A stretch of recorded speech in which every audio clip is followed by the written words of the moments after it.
วันนี้เขาจะมาลุ่นตลาดทองคำนำกันเดี๋ยวนี้ตลาดทองคำกำลังย่อลงมาเนาะเขากำลังซื้อขึ้นไปเดี๋ยวนี้บวกไปแล้ว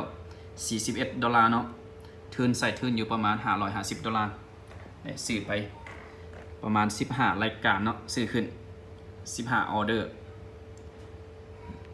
เขียวปื้ดเลยวันนี้ทำมารุ่นเฟดธนาคารเนาะธนาคารกลางของสหรัฐอเมริกากำลังจะประกาศดอกเบี้ยหรือว่าเฟดลดดอกเบี้ยจะเฮ็ดให้ราคาทองคำนี่เด้งขึ้นอย่างมหาศาลเนาะเพราะว่าหลายประเทศก็กำลังซื้อทองคำขึ้นใส่ทุนประมาณ500นะ550เนาะทีนี้ขึ้นไป$42ก็บวกไปขึ้นไปเรื่อยๆขึ้นไปตั้ง TP เนาะตั้ง TP แล้วก็อันนี้คือการตั้ง TP แล้วก็ตั้ง SL เนาะที่ชัดเจน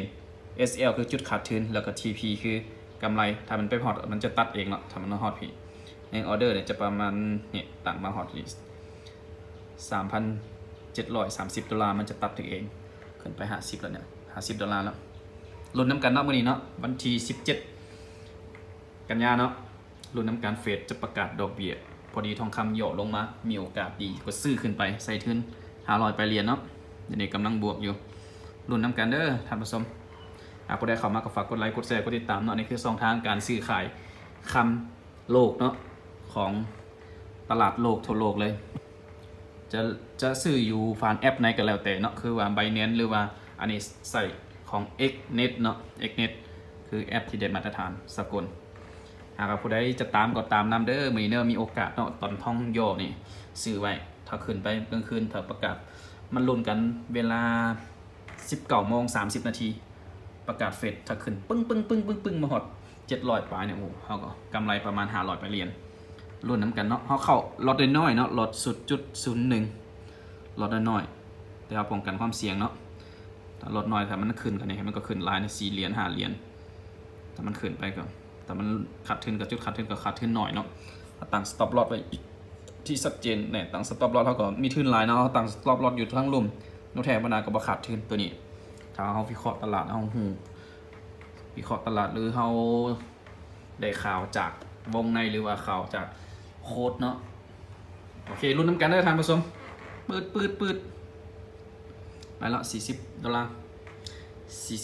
มันก็ขึ้นลงเนาะถ้ากราฟวิ่งขึ้นมันก็ขึ้น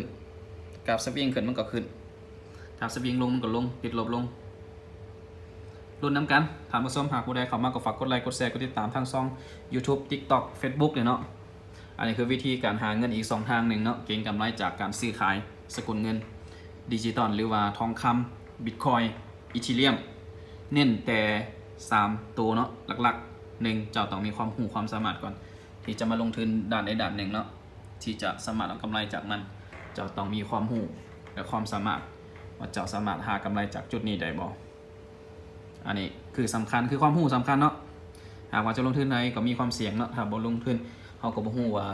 จะประสบความสำเร็จในอนาคตเนาะสู้ๆทุกคนหาเงินไป